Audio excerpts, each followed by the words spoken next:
Alors, aujourd'hui, on va parler de discipline parce que j'ai la sensation que de nos jours, les gens ont une vision assez négative de ce mot et que s'imposer une discipline, c'est plutôt vu comme une tyrannie ou une perte de liberté. Alors, bien sûr que dans une certaine mesure, s'imposer une discipline veut dire diminuer ses plaisirs. Mais d'après mon expérience, je dirais plutôt que la discipline, c'est la liberté. Et en plus de ça, c'est un des moyens les plus efficaces, si ce n'est le seul moyen efficace contre la procrastination. Et donc, dans cette vidéo, je vais vous expliquer pourquoi. Une des premières informations sur lesquelles on tombe lorsqu'on commence à s'intéresser au sujet de la discipline, c'est ce concept de récompense immédiate et récompense différée. La chimie de notre cerveau est faite pour nous apprendre les comportements vitaux et les comportements sociaux via la récompense et la punition. La récompense ou gratification immédiate, c'est donc une information chimique dans notre cerveau qui est là pour nous récompenser quand on fait une bonne action. Et par bonne, ici, on entend une action qui nous fait survivre. Cette information chimique, c'est la dopamine, l'hormone du plaisir. Donc dès qu'on va faire une action qui va dans le sens de notre survie, notre cerveau nous récompense avec du plaisir pour qu'on ait envie de revenir la faire. En fait, notre cerveau nous dresse un peu comme on dresse un chien. À la différence près que notre cerveau a été fabriqué pour nous dresser il y a des milliers d'années et que notre environnement aujourd'hui est très éloigné de l'environnement de chasseurs-cueilleurs de nos ancêtres. C'est ce que l'on appelle le mismatch. C'est cette inaptitude pour notre cerveau et notre chimie millénaire à gérer correctement notre environnement moderne. Ce qui nous a fait survivre hier nous fait mourir à petit feu aujourd'hui.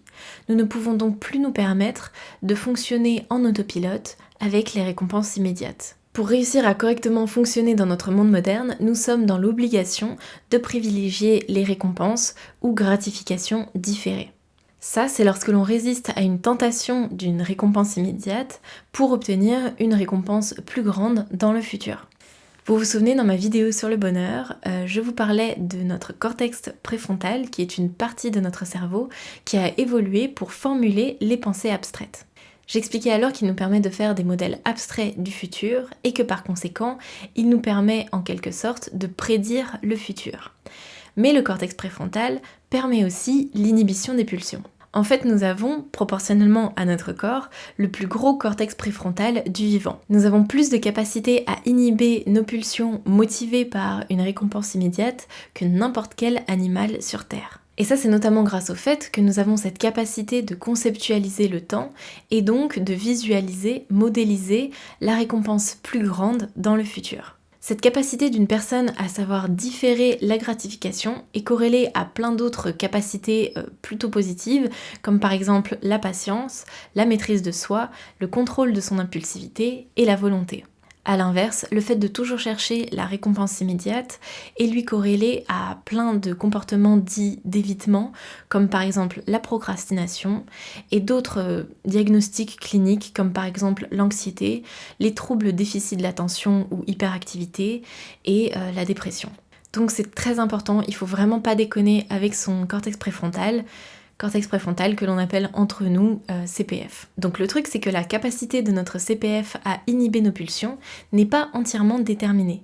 C'est un peu comme un muscle. On peut s'entraîner à résister et devenir du coup plus fort à l'inhibition de nos propres pulsions. C'est pour cela que si dans la vie vous voulez être plus en contrôle de vous-même, de vos émotions ou de votre vie en général, vous devez absolument éviter un maximum les récompenses immédiates inutiles. Et cette information rejoint parfaitement la fameuse maîtrise de ses pensées des stoïciens dont je parlais dans les vidéos précédentes. Comme votre attention définit ce qui rentre dans votre conscience et par conséquent définit la vie dans laquelle vous vivez, votre attention est par conséquent la chose la plus précieuse que vous possédez. Et donc muscler votre CPF, c'est finalement fabriquer des armes pour justement protéger votre attention. C'est pour ça que s'anesthésier tous les jours avec des récompenses immédiates, pour certaines extrêmement puissantes et qui peuvent même très rapidement devenir des addictions, est vraiment néfaste. Tout ça affaiblit votre CPF, pollue votre attention, soit la perception même de votre vie, et vous affaiblit en tant qu'individu. Et croyez-moi, c'est exactement ce que cherche à faire le système actuel en général. Il tire profit de ce fameux mismatch. Il veut vous rendre dépendant et misérable. Parce que lorsque le système détient toutes vos drogues, dépendant veut dire docile. Pour moi, la véritable prison, c'est le plaisir. Et je pense qu'aujourd'hui, je ne suis pas du tout la seule à penser que notre société de plus en plus hédoniste fonce sans aucun doute droit dans le mur. Donc la discipline, ce n'est pas une prison où l'on se torture et on se prive de tout. La discipline, pour moi, c'est un passage obligé pour devenir un humain libre et conscient. C'est un outil essentiel pour se réaliser, faire ce que l'on a vraiment envie de faire, devenir celle que l'on a vraiment envie de devenir. Essentiel pour ne pas se laisser entraîner par la vie et submerger par le manque de temps. Le temps passe vite en autopilote. On cligne des yeux et on a déjà 30 ans. Et nos rêves d'enfants sont comme perdus sous la poussière que l'on a laissé s'accumuler sur les étagères de notre psyché. Peut-être que vous dites que vous ne voulez pas vous imposer une routine ou des règles de vie plus strictes, parce que vous auriez l'impression que ce serait vous faire perdre une part de votre libre arbitre, vos petits plaisirs ou encore votre envie de pouvoir faire ce qui vous plaît quand vous voulez.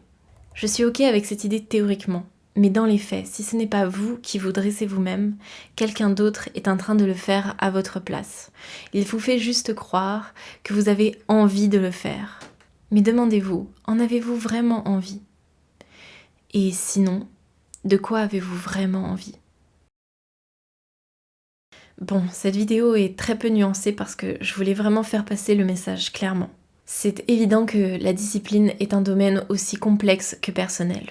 Mais comme tout ce que j'exprime ici, mon but c'est pas de vous donner un chemin tout tracé, mais plutôt de vous encourager en fait à trouver votre propre chemin et votre propre équilibre. Dans tous les cas, quoi que vous pensez maintenant de la discipline, ce n'est pas si insurmontable que ça, vous verrez. Vous êtes beaucoup plus fort que ce que vous pensez. En fait, il faut surtout de la bonne volonté et c'est pour ça que j'ai fait cette vidéo. C'était avant tout pour essayer de faire émerger en vous justement cette bonne volonté. Bon, admettons que je vous ai convaincu que la discipline, ça vaut peut-être le coup d'essayer. Alors je vous donne rendez-vous dans la prochaine vidéo dans laquelle je rentrerai en détail enfin sur comment réussir à développer sa discipline. Je voulais vous remercier aussi pour tous vos adorables messages, ça me donne vraiment beaucoup de force en ce moment. Donc voilà, merci d'avoir suivi et bon courage dans vos projets, je suis avec vous. Et à très bientôt.